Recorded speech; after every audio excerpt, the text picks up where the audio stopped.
في يوم هادي في الحي الصغير، كانت ليلى القطة الشقية واقفة قدام عربية الجار ومعاها قلم ألوان كبير.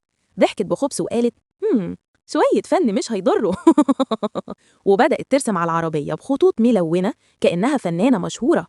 لكن فجأة الباب اتفتح. الجار خرج وعينه بتولع غضب. هو إيه ده يا ليلى؟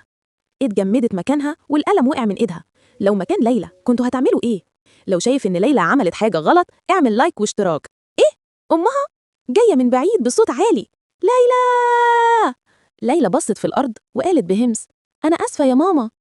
الأم قربت منها وقالت بهدوء يا حبيبتي، ما ينفعش نبوظ حاجة مش بتاعتنا.